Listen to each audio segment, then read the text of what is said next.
pledge allegiance to the flag of the United States of America and to the republic for which it stands, one nation, under God, indivisible, with liberty and justice for all. Everybody, please remain standing for a moment of silence for all those involved in 9/11, families, friends, EMS, fire, police, and everybody else who lost their lives or family members on that day.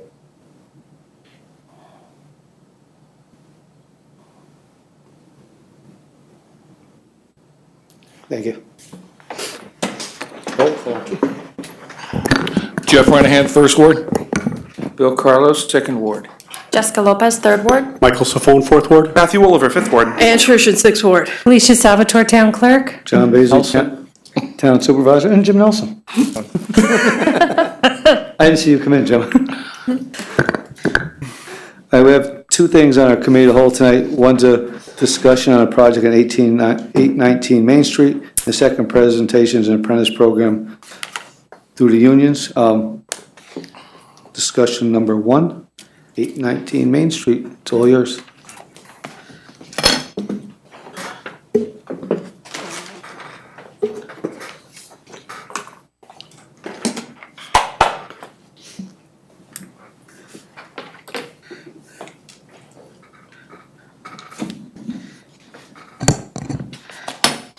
Good evening, Mr. Supervisor, members of the board. My name is Christopher Lapine with the Jason Companies. I'm representing Hafia Holdings this evening.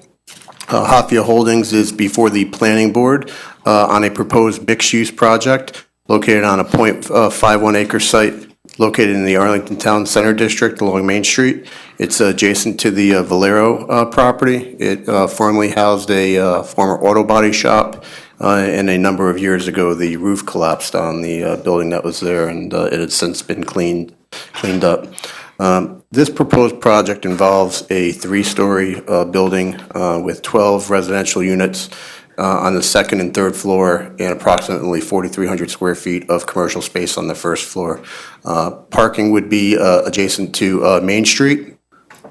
Within an interior parking lot, and then we also have additional parking in the rear along Woodcliff Avenue. The Arlington Town Center District, as part of the parking code, allows you to incorporate off-street parking into your overall parking needs. The proposed project before you needs 27 parking spaces. We are able to accommodate 24 on site, and we were looking to have 3 off-site along Woodcliff Avenue. In the initial stages of this project, we met with the Highway Department to discuss the off-street parking along Woodcliff Avenue, and it was suggested at that time that the proposed parking, since it's most likely going to be utilized by the residents of this project, it would be advantageous to have a small island between the parking and the roadway so that it would give a shelf for snow removal during the winter season. We have since identified those parking spaces on our site plans, and we've submitted these to both the planning board and the highway department. In addition to the median there, there would be some lighting for the site and for the parking area. The result is you still have a roadway that is 28 feet in width along Woodcliff Avenue. Your existing roadway along Woodcliff fluctuates in width between 30 to 26, and then eventually comes back to a 26 feet as it goes northbound. We have had follow-up discussions with the highway department. They have provided a letter to the planning board, and we also provided that to the town board as well. There is no objection to what we're proposing, but in order to move the application forward at the planning board, they're seeking some sort of vote of confidence or approval for an agreement for which the Hafia Holdings will be responsible for all the maintenance within that portion of the right-of-way, both of snow removal and their associated lighting. I do believe that the letter you have before you from the highway department may have made reference to a drainage structure at one point in time. That drainage structure is now located on our property and no longer in the right-of-way.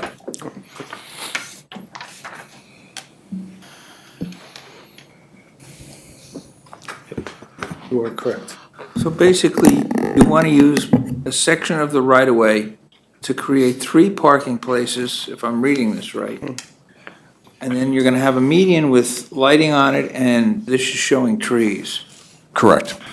along Woodcliff Avenue. Yes. And you have a letter from the town highway superintendent saying that this is okay. You are correct.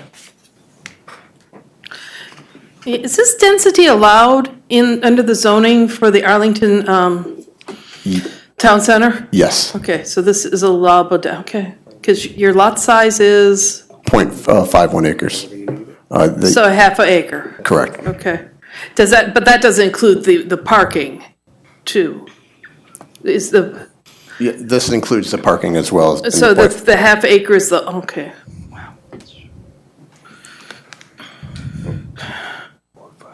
Anybody else got any questions? How many apartments are going to be there? 12. So there's, and the parking, if I understood what you said, the parking for the apartment part will be off of Woodcliff Avenue. Right. They'll have parking here and parking here. So the apartment people can park down.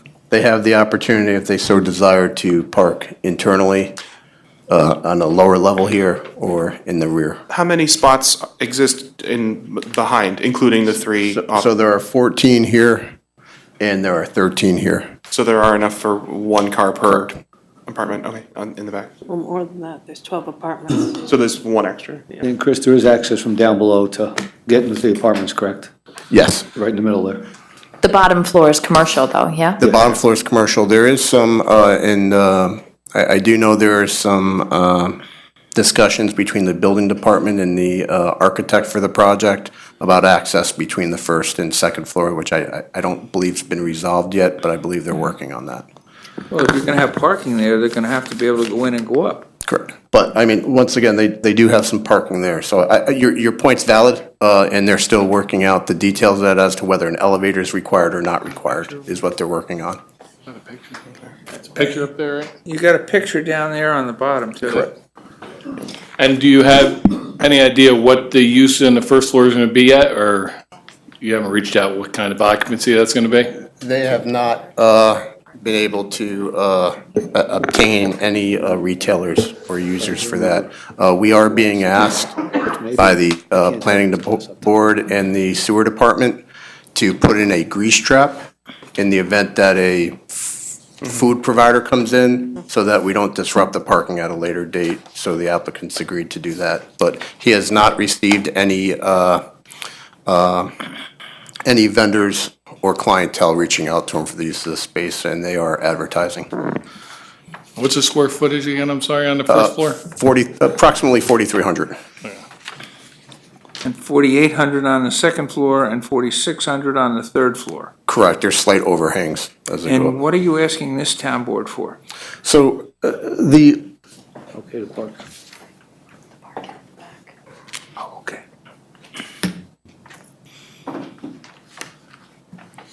The off-street parking is permitted under your current code. What we're seeking permission for is the installation of this island here within your Which right-of-way. overlaps the road right away. Okay. Correct. And then these spaces here, we're seeking permission for being made responsible for the maintenance of those spaces and the maintenance of the light within the right-of-way that we're installing.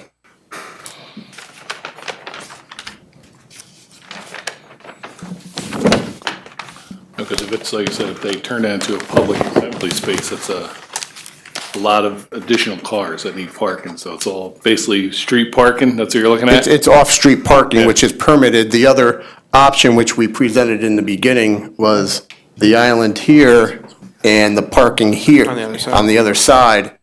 But from a plowing standpoint, 3 spaces would need to be plowed by the town, which wouldn't be used as a shoulder in that event. So it's easier in this regards that if you have Put it the on the inside. island, this individual is now responsible for the maintenance of everything at this location. Right. So the island essentially delineates resident parking from any other on-street parking. Correct. It's still considered off-street parking, but it's just, it's from a maintenance responsibility. The town comes in and they just continue to plow straight through here. Right. The applicant's responsible for removing For the snow that anything goes on inside the the property. island. Right. So, and then we have the snow storage area here on our property. Makes sense. Anybody else got any questions this time? No? Thanks, Chris. Back to you. Thank you very much. Thank you. Mr. Smith, come on up. Good evening, Supervisor Baisley, Town Council. I'm Kevin Smith. I'm a We're going to council have a seat so that we can hear you in the mic better. I'm Kevin Smith. I'm a representative with the Carpenters Union here in the Hudson Valley. And this is my colleague, Matt Stoddard. He is a representative with the Iron Workers. And we're here tonight to seek, not approval, but to look for support for an apprenticeship resolution. So we brought some folders. I'll come up and I'll hand these out. A little bit of information in here, and then we'll talk a little bit about what an apprenticeship resolution is and how it could benefit the town. So like Kevin said, I'm Matthew Stoddard, and I am with the Iron Workers Local 417. But what we're proposing here tonight, and again, like Kevin said, thank you for hearing our proposal. What we are proposing tonight is not a union condition. This is a New York State. It's a New York State approved apprentice program. There is 2,000 New York State approved apprentice programs in New York State. Only 800 of them are union. The other 1,200 are open shop. So it's not a union thing. It is a New York State thing. It's an education thing. It's an alternative to college things for some of the young men and women from the area that might not be going to college but could still have a career where they make a decent living. At the end of their career, they would have, and during their career, they would have health care, and at the end of their career, they would have a pension. Now, any project that the town of Poughkeepsie would be letting would automatically be prevailing rate. So it's New York State law that prevailing rate, any public work project that would be let out by the town of Poughkeepsie would be prevailing rate. The apprentice program, if the people using the apprenticeship are union or non-union, they would still be a discount to the town of Poughkeepsie and to the taxpayers. Because I'll just go into really quick my program. And you got to excuse me, I have a cold. So we have a 4-year program. And it's an earn while you learn program. They go to work during the day and they go to school at night, 2 nights a week. They go from September to June, just like regular school. They start out, and here's where the savings comes for the town board and for the taxpayers of Poughkeepsie. Is my first year apprentices are 50% of the prevailing rate. My second year apprentices are 60%. Third year 70, and fourth year is 80% of the prevailing rate. That's a discount to the board. And again, union or open shop, if they have an apprentice program, that's the saving, a New York State approved apprentice program, that's the savings to the community. The other thing that it does is it keeps the jobs local. Connecticut, which runs on our border over here, Jersey, Pennsylvania, wherever, is any union or non-union contractor usually doesn't have a New York State approved program because they're not in the state of New York. So that the revenue that is made here will stay here. And we don't go back and take public monies and fuel somebody else's economy. There's many advantages to the town, but there's more advantages also to the people that live here. Again, it gives these young men and women an alternative to college, because let's be honest, not everybody, once they graduate high school, are going to go to college. And they are trained. So what the other thing that it does is it brings the skill level of the worker, whichever trade it is, if it's carpenter, iron worker, electrician, plumber, right on down the line, it brings their skill level up. We have New York State requires OSHA 10 on every project. Well, we go above that. We give OSHA 30. We take what the state asks and we go beyond that. We want the safest, most productive worker on our projects. Sometimes the problems with projects, even in the prevailing rate market, is it just goes to the lowest bidder. Sometimes the lowest bidder is not what you want. You don't want them building, and I know you won't be doing school jobs, but you don't want them building your schools. You don't want them building your hospitals. You want somebody who's trained, and you want to know how they've been trained. You don't want a guy teaches this guy and might be teaching him the wrong way. All my teachers go to a train the trainer program in Michigan every year, and that's where they go there for a week and they bring them up to speed on any new technology, all new training, any new tools, all this stuff to bring them up. And in one of the presentations that we have, we spend, the building trades combined, spend $10 million a year on training. We are the most trained profession in the area. Kevin, anytime, jump in if there's anything you want to say. And I just, to piggyback on what Matt was saying, now you guys all understand why I brought Matt with me tonight. I'm usually not at a loss for words, but can't compete sometimes. So to piggyback on what he was saying, with the good jobs and the local jobs, I started my career here in Dutchess County with the Beacon Local that's now been merged into Local 279 that I'm a member of. I went through the 4-year apprenticeship program. It's afforded me the opportunity to continue to grow my career, to become a journeyman carpenter and eventually a representative, but to stay here in Dutchess County and to be able to afford to live here in Dutchess County.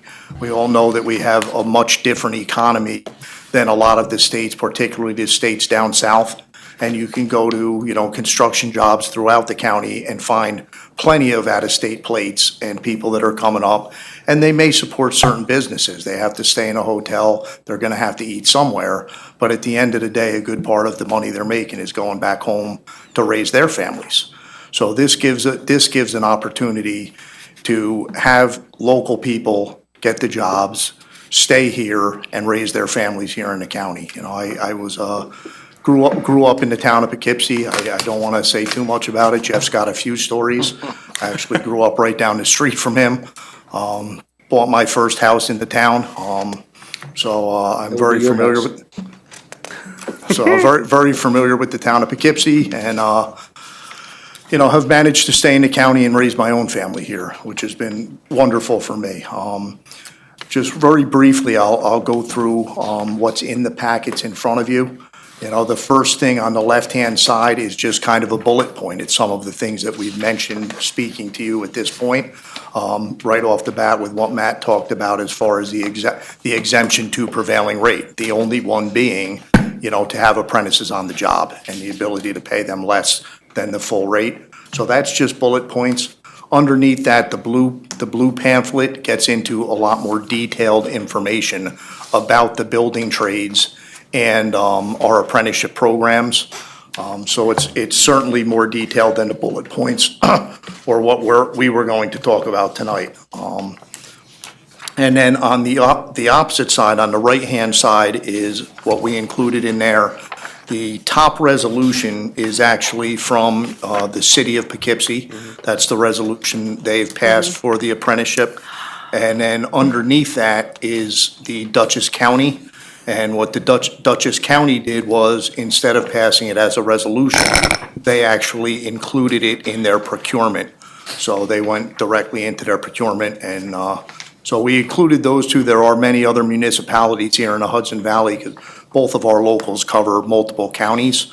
But we just figured we'd put the two that are closest to the town in here, being the county and the city of Poughkeepsie. The last one on the right-hand side is just a template resolution. So it actually just kind of gives you template language if it is something that you would be interested in or to consider that the town attorney could look at and tweak as he saw fit. So I don't really have anything else. Just a couple other things to touch on, and we would love to have, if we could, some questions, but there's two other things that I want to tell you about our programs. That they are drug and alcohol-free programs, and we are all joined into helmets to hard hats. So if these young men and women come back from our service, doing for our country, we give them, they move to the front of the line coming in, so. If there's any questions for us, please, that's how we. Where Yes, sir. are your training programs based in the town of Poughkeepsie? Go ahead, I'm sorry. I don't believe, and I think the painters, I think, they might be in LaGrange, actually. I think they're across the border. As I said, most of the local unions are multi-county unions. They're not, when I got in, Beacon had a local union, Poughkeepsie had a local union. With the change in the construction industry, the majority of them have merged and they're now multi-county. So our closest training center, or the local training center for my local, is actually in Newburgh. Okay. But we have, obviously residents that live throughout the 5 counties that the 8 counties that we cover. My local actually covers Westchester, Putnam, Dutchess and Columbia on the east side of the river, Rockland, Orange, Ulster, and Sullivan on the west side of the river. So it's a big local. But, you have members who live throughout. And, Is there any other criteria involved in this? I mean, do you take anybody with a criminal background or no? Well, we do background checks, and they have to put it on their application, but there will be, we're governed by the state, New York State Department of Labor, so whatever rules they have, we can't just block somebody out because they've had prior problems. But we do a test as how we get them in, and we have many from Dutchess, from Putnam. See, I cover 6 counties: Orange, Rockland, Dutchess, Putnam, Sullivan, and Ulster. They're the 6 counties that I cover. He's got 2 more than what we do. And every one of our students has to live in that vicinity. They can't live anywhere else. We have ours is done with a application. So they come in, they fill in the application, they let us know about themselves. Then they come in, they take a physical test with a written test, and then a personal interview. We take the scores from all the above and add them up, and whoever's here gets in. And as we go down, and this year, here's the thing that not bothers me, but one of the things that's an issue for us. We have a lot of young men and women in the Hudson Valley region. The Hudson Valley goes beyond the town of Poughkeepsie. A lot of these young men and women don't have jobs to go to, or don't have good jobs to go to. If all the towns, the municipalities, if the school boards, if all these institutions, however you want to look at it, would somehow sign up and say, local people on local jobs, we take in roughly, the Hudson Valley Building Trades takes in anywhere from 350 to 400 apprentices a year, boys and girls. We could double that. These people, like he said before, these young kids, your kids, my kids, they wouldn't have to move away to get a job. They could work here, and it's a decent job. If you make a decent, you're not going to get rich, but you're going to make a decent wage. You're going to have health care. And at the end of the rainbow, when it's all over, you'll have a pension. So people will be able to live where they work and work where they live. And that's the goal here. That's what we want to do. And one of the things, just to follow up with Matt, one of the things that he mentioned was the points. And all of these apprenticeships are overseen by the New York State Department of Labor. That's who gives us our approval on the apprenticeships. They oversee our curriculums, and they are also involved in our recruitment. So when we sit down to vet out the apprentices, what we utilize has our logo on the top corner and the New York State Department of Labor's logo on the top corner. It's an AT 401 from the state. So you're asking everybody the same exact questions, and you give them points based on those questions. Some of them being military experience, college time, whether they took vocational training when they were in high school, and for each thing you're allotted X amount of points you can give them for each year. That's what you total up at the end of it, and that's where you come in. One of the other points I also just wanted to touch on is our diversity outreach, all of the trades. A lot, in the past, we were looked at as very, homogeneous, white male, and that's who and your son got in and your nephew got in. And part of these new recruitment efforts are to get away from that. It's not, it doesn't matter if my son wants to get in, if he doesn't have any points, he's not getting past the desk. And what we've done is we've reached out to a lot of the cities, and we've tried to let them know what we have available, what's required, what they could do to help get them in. And the Carpenters have also instituted a national program called Sisters in the Brotherhood, to let the women know that there is an alternative if they're not college bound, that there are good careers and that they can participate. And we've actually instituted it's a pre-apprenticeship program, and these women come in and they do a 6-week program, and it's an unpaid, basically, internship where they come in and they really get an idea for what the business is about. It's very physical, very hard work, and if they finish the 6 weeks, they get assimilated, much like the Helmets to Hard Hat program that Matt mentioned. They get assimilated to the front of our list, and they get brought in as apprentices. So we are trying to do a lot of diversity outreach as well. And like I said, the apprentice programs are not a union thing, but the unions do, and like there's 800 union apprenticeship programs in the state. There's 1,200 that are open shop, but the unions take theirs to a different level. At the end of the 4-year apprenticeship, what does the person get? Some sort of license or certification, or he receives his journeyman card, and he gets the full prevailing rate, which is the full journeyman rate, which equals prevailing rate. You actually get a certificate signed off from the Commissioner of New York State Department of Labor, as well as whoever the head is of our JATC, which is Joint Apprenticeship Training Committee. So for the carpenters, whoever was sitting at that head seat at the time signs off, as well as the Commissioner of Labor. Do you know if the other apprentice programs do the same thing? Or you don't know? All basically the same. Well, within the building trades, they're all very similar as far as 4-year programs. Again, it's all overseen by the state, so the amount of hours for each advancement are all very similar with the building trades. The really peculiar thing to me is that a lot of the non-union programs are not held to the same standard.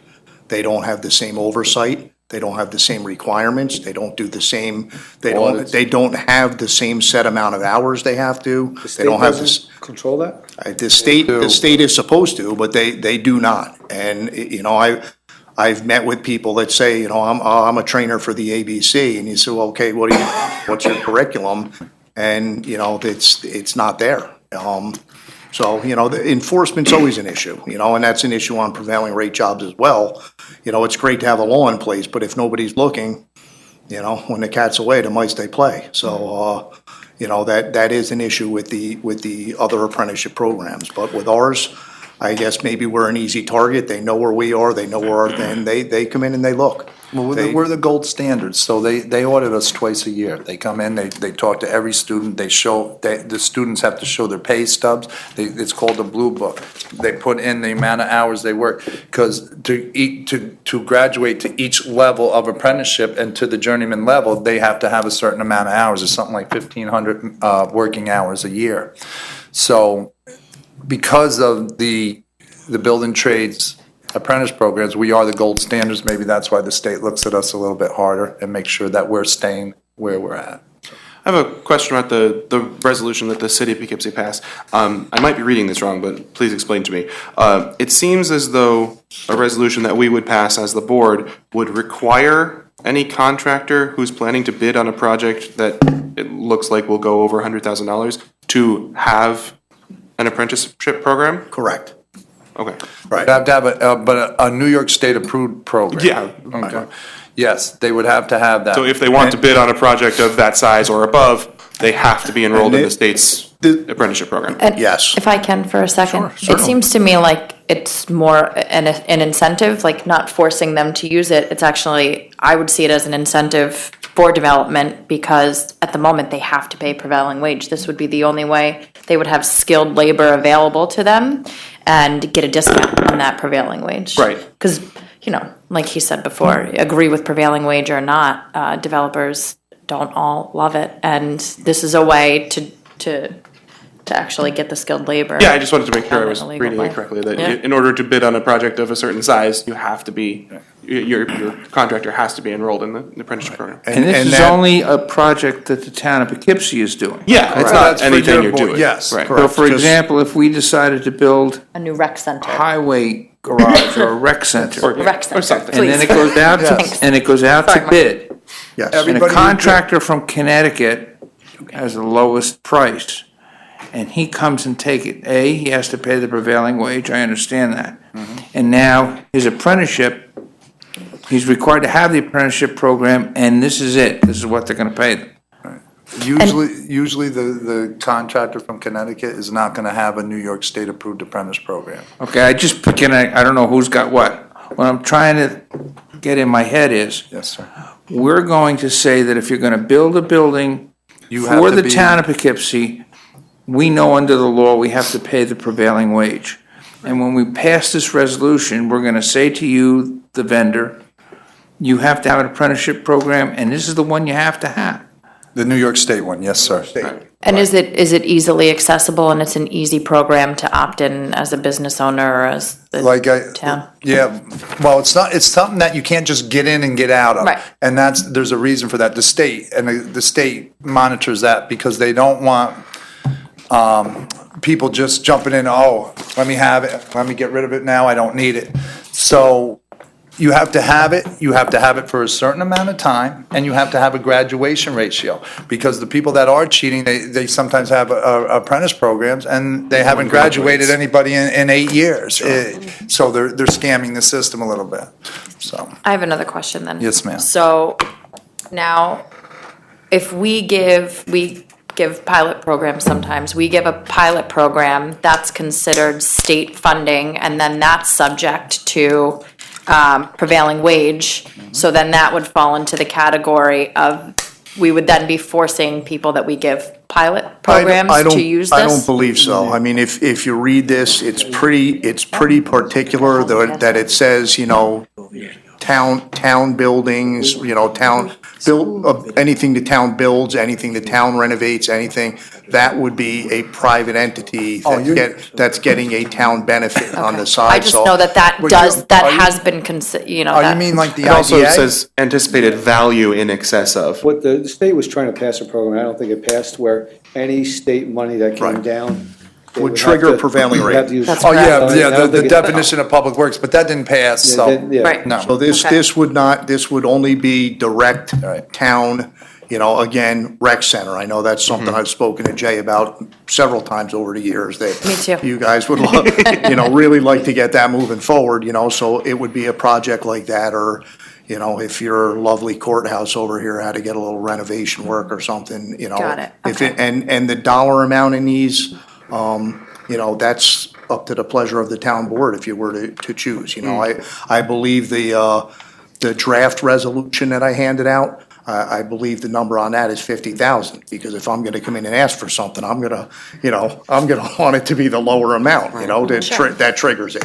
Poughkeepsie picked 100,000. I actually believe that the one with the county, is 250. It is 250. So, you know, it varies. Threshold is It's up to the municipality to pick a threshold that they would feel comfortable with, that would trigger it, you know, and we're, you know, there's other, you know, again, the county executive, I don't know exactly what his ideology was when he decided not to go through the legislature, and he decided to do it through procurement, and that was his executive privilege to do it that way. So there are different ways, you know, we're here for the means to an end, you know, we would like to see it adopted. We think it's very good for the towns. Again, it can save you money on projects that you're doing, and it really does benefit the local community. And, you know, good jobs and good paying jobs with good benefits are the kind of jobs that are gonna keep people here in the community. Do you have any idea, are there contractors that operate in the town of Poughkeepsie that are already involved in the apprenticeship program, or is everyone going to have to run out and do this now? Any union contractor, any contractor that's signed to a collective bargaining agreement through any of the trades is automatically part of our apprenticeship. They, Okay. you know, the Joint Apprenticeship Training Committee, which is JATC, and you see that a lot in the Blue Handbook. The Joint Apprenticeship is labor and management. You know, our apprenticeship funds have the same amount of trustees from the labor side as they do from the management side. So it's all overseen by both the contractors and the unions. So anyone that's signatory to a collective bargaining agreement. So all union shops are already part of this? So all the, Correct. Okay. any contractor that uses union labor would automatically be, because we put that, we all have schools. But there's open shop or the merit shops, there's many that have it. Okay. There's some that don't though, you know. They choose not to, because I'm gonna tell you to do it, to join into an apprentice program through the state, it's like anything else through the state. It's a little, Yeah, it's a process, of course. It's a process, so. Mark has something? I did, I think we did something, we had something very similar to this program, came here about 12 years ago. Yes. And when we did it, the thing was that when the board did a little research and they found out about it, because, so whenever we bid anything, it would, whether we put out a drainage job or a whole street to get renewed, anything that we put out to bid, and don't get me wrong, I'm for all the trades, because we need more people in the trades all the way around. There's nobody out there. When we found out we didn't do it. Handcuffed you a little bit? When we put it out when we put out, other towns were putting out to bid, we weren't getting as many bidders because the contractors that weren't in a union shop didn't belong to the program, so the people were getting less bids, and instead of saving money, unfortunately, the prices were higher because there wasn't many bids to choose from. They were getting limited on the people that would bid. And I think that was a big issue towards it. And sometimes it will be less bidders. But the quality of bidders that you'll have are gonna be from a higher standard, because they're going to have labor, union or non-union, that has gone through the program. So, and to say that it's higher, I don't know that it's automatically higher, or is if there wasn't an apprentice program in there, were the numbers coming in that aren't actually true? Are they actually paying the correct prevailing rate? You don't know this. With this, you do. It somewhat polices itself. Yeah, well, we do, because we request a payroll. So- That doesn't stop it. Okay. But I know that for you, that was an issue with us as we went forward. And again, I think the apprenticeship is great. We need it all the way around, but it costs quite a bit for an open shop to be part of it, doesn't it? Like I For them? said, yeah, we put 10 million in a year in training. So that's my only concern. I just didn't want to see us get limited to very few bidders, and then say we put up a new town hall, and it ends up, I know it'd be great to have it, but it ends up costing us another couple $100,000 more to do it because we had limited bidders. That's my only concern. Just on that note, I understand where you're coming from as far as less bidders, but look at it, if everybody's supposed to be paying prevailing rate, the open shop guy shouldn't be coming in or giving 20 bids compared to 10 bids. There shouldn't be that much of a disparity in what they are, because if everybody's doing the right thing, they're all basing their bids on those same numbers. So when you bid something out, and you see all of the bids coming in at $1 million, and one guy comes in at 700,000, and you go, that's our guy. Well, how are his people that much more efficient on a job to come in $300,000 cheaper if they are in fact paying all of the prevailing rate? And just on another note, I don't know where the communication was 12 years ago. I don't know who was the supervisor at that point or whatever, but certainly one of the things that we do on a monthly basis is all of the trades, regardless of whether we're multi-county or not. We meet here in Dutchess County, and all of the reps who work in Dutchess County meet on a monthly basis. So if, the town of Poughkeepsie were to enter into something like this and there was something that they were getting ready to put out, it would be a topic of conversation at our monthly meeting. And we would be saying to everybody, you need to make sure you have your contractors bidding on this. Make the phone calls, get the people involved, because you make a very good point. The last thing we want to do is have you guys say, yeah, we'll go forward with this, we'll do this, and then put out a bid and get one bid when you need at least three to move on it. So that is something that we try and make sure that we do, on a regular basis, but certainly if a board comes to, says, yeah, we will institute something like this, we're going to do everything that we possibly can to make sure that we have plenty of bidders getting back to you and giving you numbers on your projects. Could you guys give us a list of projects you've done in Dutchess County, either for the county or for the city since they've passed this resolution, so we can see how much they've saved? I could certainly work on that. The county is fairly recent, so I don't know how many jobs have been done under it with the county yet. When did they pass it, Matty? Last year? Maybe 2 years ago, Mark Molinaro passed it. So but we can certainly try. We can see. Yeah, but Show me we some worked, jobs that we they've did done. the sheriff's building. And again, I don't. Myers was the contractor, Myers Construction. Do you It's guys know? very hard to turn around and quantify how much they saved, because everybody that bid it does have the apprenticeship program, so, that is one of the problems with it. I mean, certainly, if everybody has to be paid $50 an hour, because that's journeyman rate, and you can pay certain people $25 an hour, that should reduce your cost, if everybody's playing fair and doing the right thing, but at the end of it, if everybody is held to the same standard and has to have the apprenticeship resolution, it's kind of hard to say, well, we saved $100,000 on that one because everybody that bid it had it. Well, I'd just like to know what projects you guys have worked on, that's all. with the Certainly, apprentice program. I can certainly work on getting a list. And could you give us your contact number at some point too? So when I read through this, I'll have more questions, I'm We sure. brought cards, I'll bring them up. Two quick questions, and it's more understanding than anything else. In my career on the town board, we've done things called a pilot, payment in lieu of taxes, where we give a builder or developer lower tax rate while they're going through the first part of their period. I remember seeing something, and I don't know if it was in a town magazine, something about that's public funds. Doing that is giving public funds.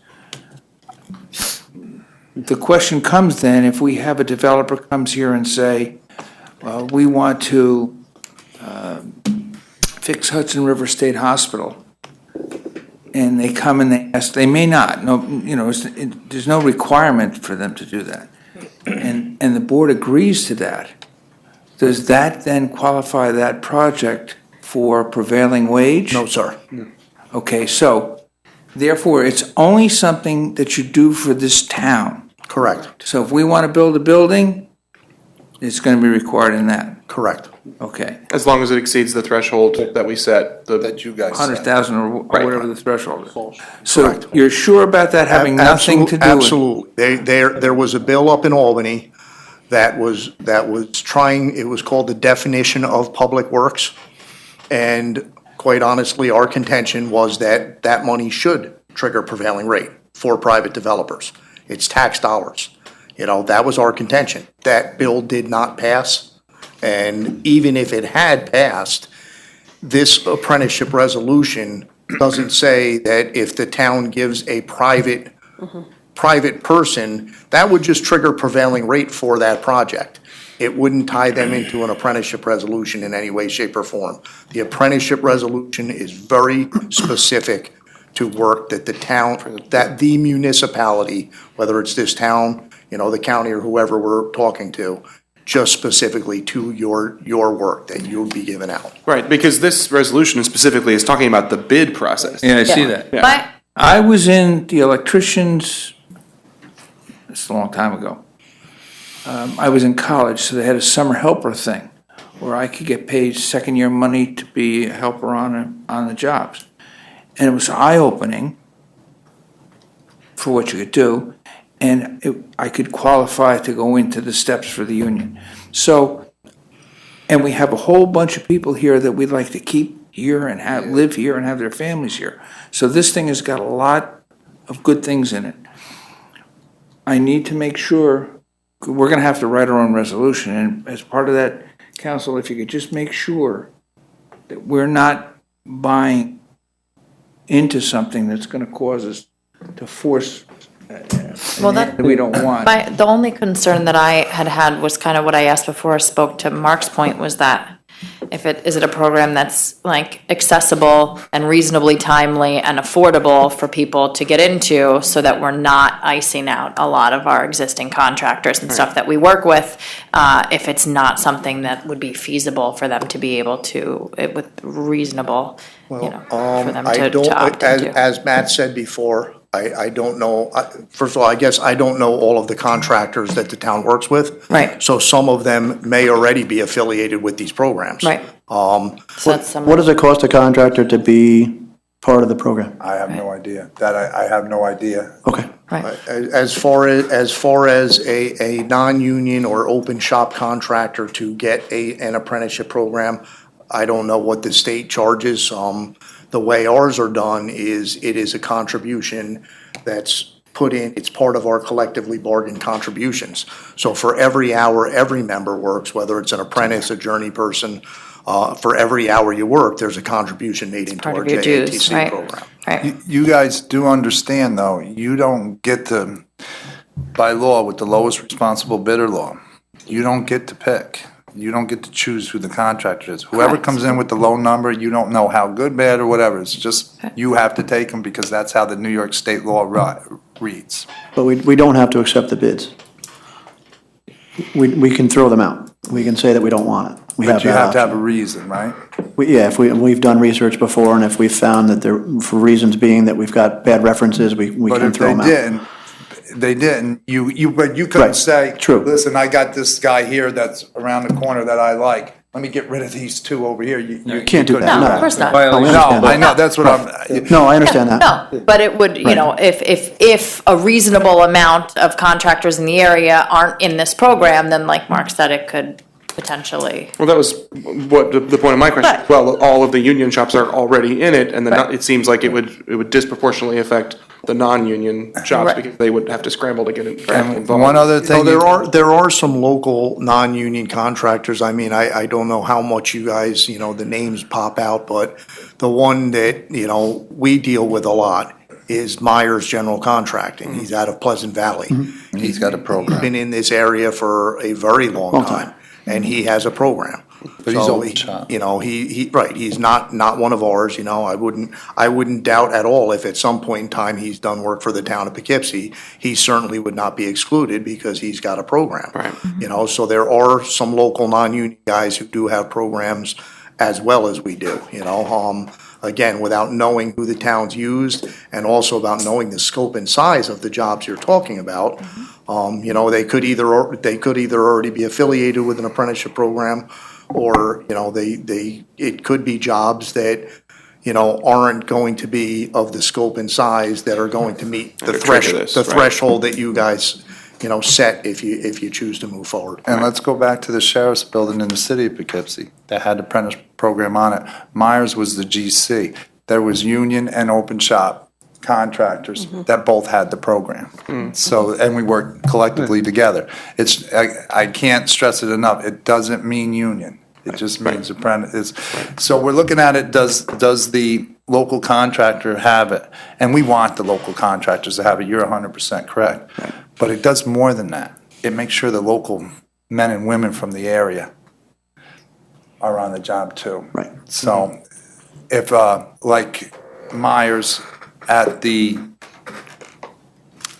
sheriff's building, they had the program, so a lot of their employees were there.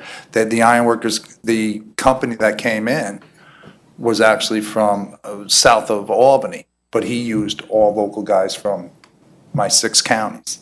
The concrete was also a local contractor, or he used local labor from the area. So there's a balance that's there also.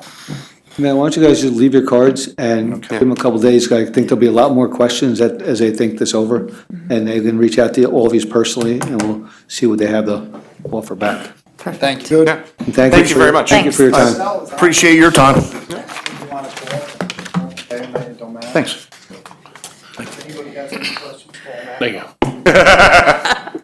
Oh, I think that works, thank you. Thank you. Thank you. Yes.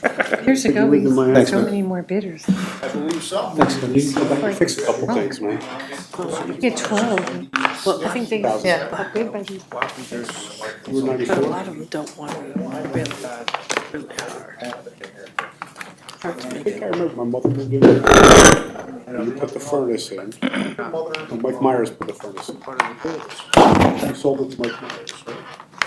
It was a nightmare to run. I bought it off of him, but he rented it for a couple of years. Now we're done with our Still come back and presentations. fix it. Thank you, thank you. Thank you. Hey, turn this. It's not over. You did the bathroom. That's fine, I know Okay, her. here you She go. knows The me. bathroom downstairs. Okay, thank you. Go, yeah, I've got Thank you. Kevin's. Thank you.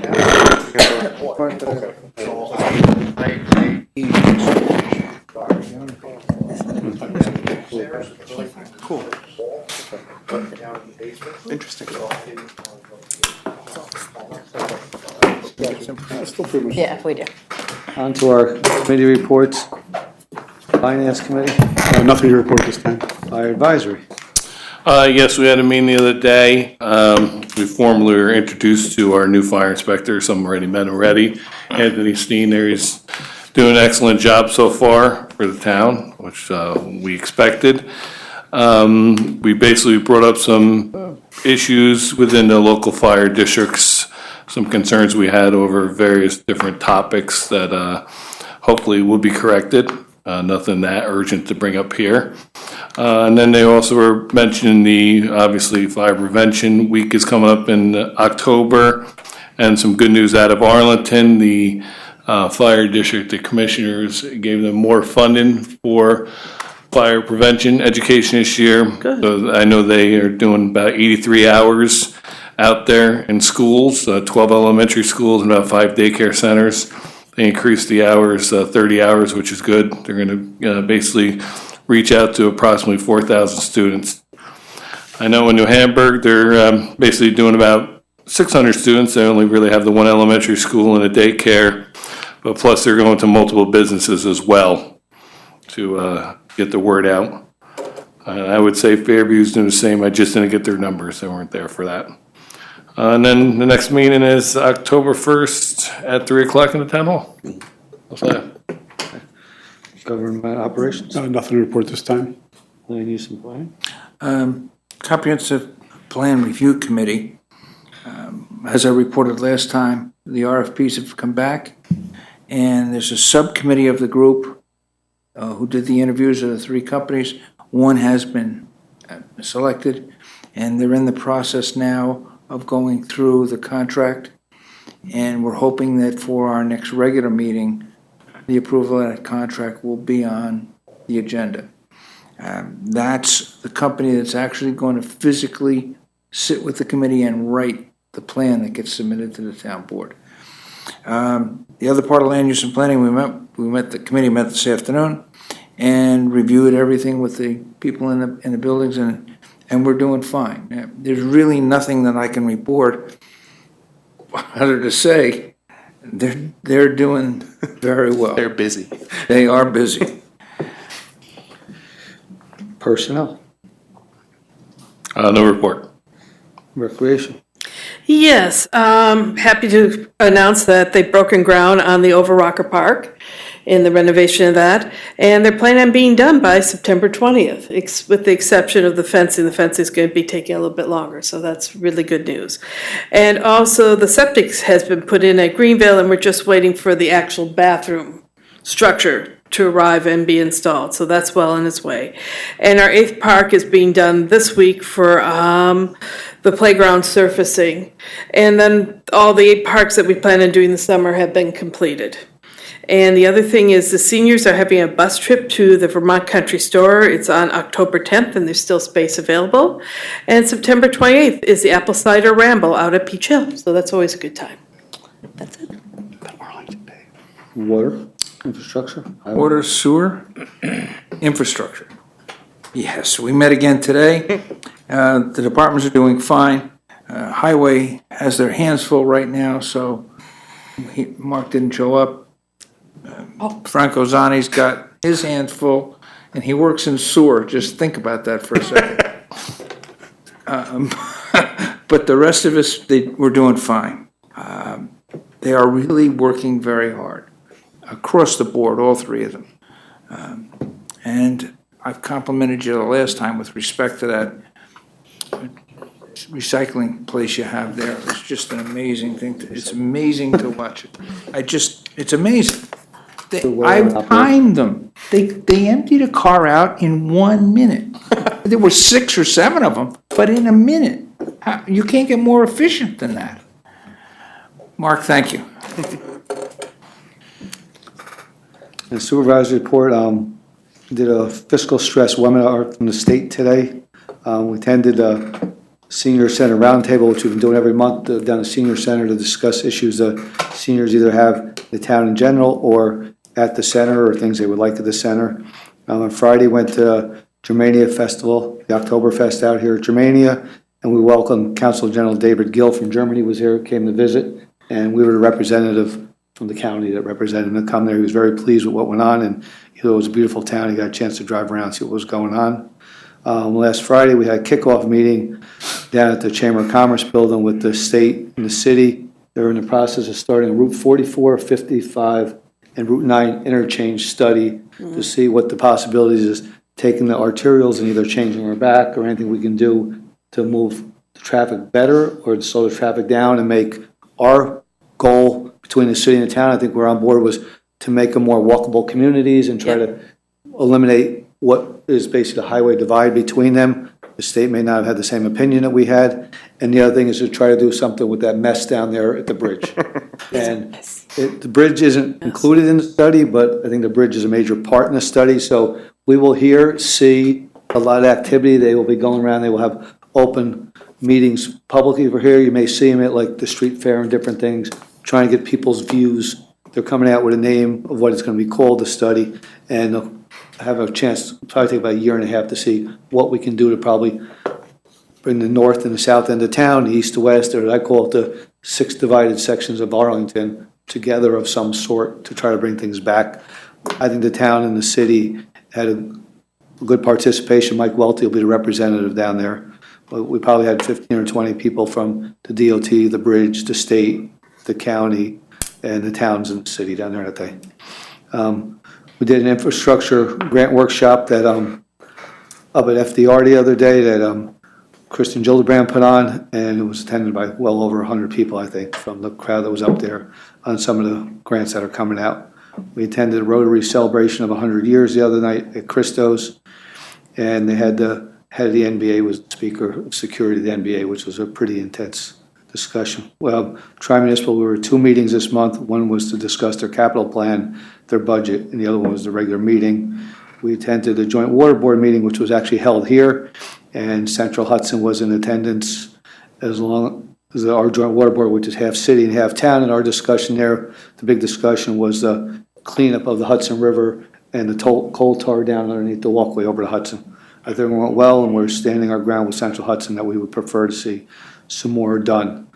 I've had multiple meetings with vendors because the senior center kitchen upgrade, we're just about done, and hopefully in next week's meeting, we'll have a resolution to get money from the trust fund to finally do that. The last vendor showed up yesterday when I was down there at the round table waiting for his quote to come in, and we'll be able to put a package together and hopefully be able to present that next week. Had a department head meeting, and as Bill has already stated, it's extremely busy. Everybody in the department you talk to, they are extremely busy.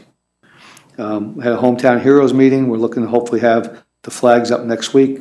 The hardware was ordered today, and hopefully it'll be in by Friday. So hopefully next Monday or Tuesday before the street fair, the 6 banners will be up, and we'll be able to advertise the other banners.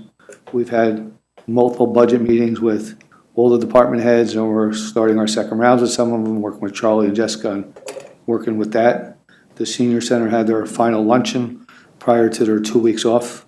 That was well attended. Ann was with that. That's all I have. Does anybody have anything else to say? I do. On October 5th, we're going to be hosting a community day at the Overrocker Park. It'll also kind of serve as an unveiling of the new playground. With the support of some local restaurants and food vendors, we're going to have entertainment and food. We'll be walking Canterbury Gardens and all these neighboring neighborhoods, giving out invitations. We'll also send out an email. The Recreation Department, if you're subscribed, you'll get an email invitation, and the info will be up on our website as well. Poughkeepsie Day School is going to be putting murals on the back of our dugout, so we're hoping that a lot of the neighborhood kids come out and can give some input on what we'd like those to look at, and just want everyone to feel like this new park is really a part of our neighborhood. So hopefully it'll go really well, and it'll be the first of many of these neighborhood celebrations to come. So everybody knows most of the funding from that park came from the community block grants, which is a federally funded program, and it basically is based on the demographics and the income level of that area. Certain parts of the towns don't qualify, and some of our parks don't qualify because we don't actually own the physical land underneath them. So this was a win-win, I think, of having it out there. Yeah. Anybody else got anything else? Mr. Renahan? I'd like to make a motion that we go into executive session to consult with our attorney. So move. Second. All those in favor? Aye. Aye. Opposed? The town board goes into executive session at 8:05. 8:05. Have a good night.